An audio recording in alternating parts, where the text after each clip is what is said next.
Hello, आज मैं आपके साथ शेयर करूंगी कैसे प्रीमिक्स के साथ हम केक बनाएंगे जिसमें कि हमें मेजरमेंट्स को फॉलो नहीं करना है, बस अंदाजे के साथ में काम करना है।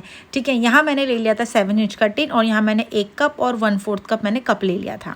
ये जो मेरा प्रीमिक्स है ये ट्रोपोलाइट का है, 1 kg का है और ये एग फ्री है। उसके साथ साथ मैंने यहाँ पे बटर पेपर ले लिया था क्योंकि मैं चाह रही थी कि कोई भी चांसेस ना हो कि कई बार होता है ना प्रीमिक्स चिपक जाता है या फिर जब स्पॉन्ज बनने के बाद निकले ना, तो मैंने टिन के अंदर लगा लिया था।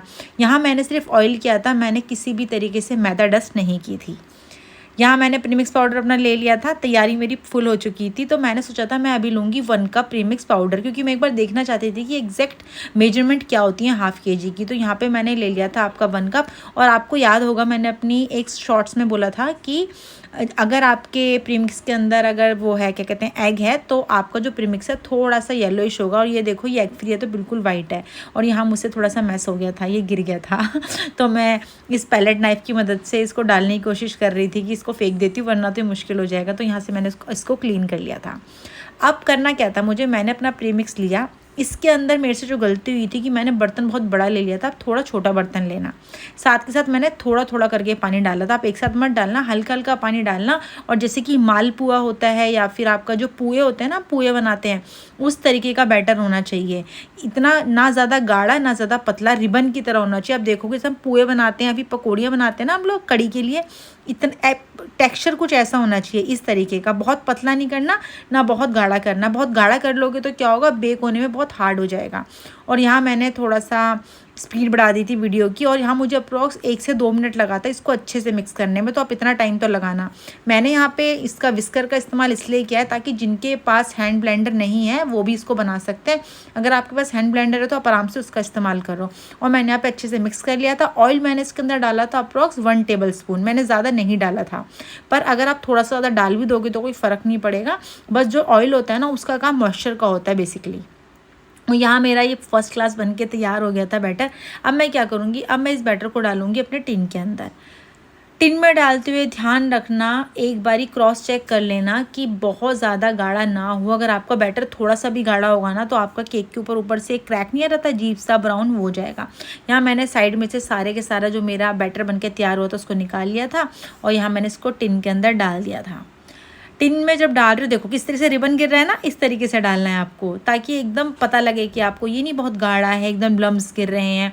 और मैंने इसी बीच में अपने OTG को मैंने प्री हीट कर लिया था 170 डिग्री पे 2-3 मिनट के लिए। मुश्किल से क्या होगा, अगर आपके पास OTG नहीं है तो आप अपनी गैस के ऊपर भी ये काम कर सकते हैं। अगर आपको चाहिए मैं गैस के ऊपर बेक करके दिखाऊँ तो मुझे बता देना, मैं वो भी आपको करके दिखा दूँगी। यहाँ मैंने थोड़ा सा इसको टैप कर लिया था ताकि अंदर एयर बबल्स ना रहे कोई। और यहाँ मैंने OTG में डाल दिया था। मुझे इसको बेक करने में 15 मिनट लगे थे।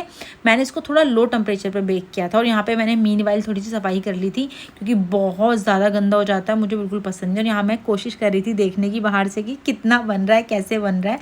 और सच बताऊँ देखने में बहुत खूबसूरत लग रहा था क्योंकि मेरे लिए भी फर्स्ट टाइम इतना डिटेल्स के साथ में वीडियो बनाने का एक्सपीरियंस है। मैं रैंडमली तो मेरा स्क्रैच के साथ ही बनता है।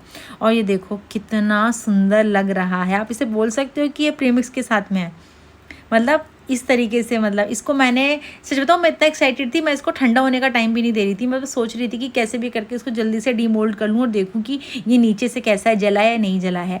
अब आप मुझे बताना कि अभी मैंने इसको बनाया है पानी के साथ में। मैं इसको थोड़ा सा चाहती हूँ कि स्क्रैच वाला ये फ्लेवर आए, तो आप चाहते हो मैं इसमें दूध या दही इस्तेमाल करके इसको बनाऊँ तो मुझे कॉमेंट सेक्शन में बता देना। और यहाँ आप देखोगे कि इसके ऊपर किसी भी तरीके का ऑयल नहीं आ रहा है। कोई होता है ना, कई लोग बोलते हैं कि प्रीमिक्स के साथ में बनाते हैं ऑयल आ जाता है, देखो मेरे इसमें कुछ भी नहीं हुआ है, कुछ भी नहीं हुआ है। और यहाँ पे मैं इसको डीमोल्ड करने की कोशिश कर रही थी क्योंकि खुशबू भी बहुत अच्छी दे रहा था ये। मैंने इसके अंदर किसी भी तरीके का एसेंस नहीं डाला है। देखो अगर आप इसी वाले प्रीमिक्स को ना, वनीला वाले को, अगर आप चॉकलेट बोल रही हूँ, ब्लूबेरी बनाना चाहते हो तो बस जब सोक करते हो ना, केक की आइसिंग करते हो, तो उस पानी के अंदर थोड़ा सा ब्लूबेरी एसेंस डाल देना, तो ये परफेक्ट वही काम करेगा। और यहाँ पे मैंने ये सोच रखा था मैं एक बार इसको डीमोल्ड करने के बाद मैं एक बार इसको वेट करके भी देखूँगी कितना है। अभी आपको लग रहा हो कि ये बहुत कम फूला है, नहीं, मेरे से गलती क्या हुई थी, क्योंकि ये प्रीमिक्स था तो मुझे जो उसके लिए टिन लेना चाहिए था। पहले मैं ये दिखा देती हूँ इसका वेट कितना है। इसका जो वेट है, मैंने 1 कप लिया था तो मेरा ये बन के तैयार हुआ 230 ग्राम, यानी कि ½ kg के लिए परफेक्ट है। ठीक है, अब मुझसे गलती क्या हुई थी, जो मेरा ये टिन साइज़ था ना, मैंने 7 इंच ही ले लिया था। हाँ ये 7 पता, हाँ नहीं 6 इंच, सॉरी ये 6 इंच मैंने ले लिया था अपना टिन साइज़। इस वजह से जो मेरे जो केक का जो हाइट है वो कम आया था। तो अगर आप हाफ़ केजी का केक बना रहे हो 1 पाउंड का, तो आपको जो टिन साइज़ लेना है वो 5 इंच लेना है, ये आप ध्यान रखना। मैं एक बार डिटेल में मेंशन कर दूँगी। और अब मैंने इस केक को ठंडा होने के लिए रख दिया था। अगर आप चाहते हो मैं इसको कट करके दिखाऊँ कि अंदर से लेयरिंग कैसे आई, तो कमेंट सेक्शन में लिख देना।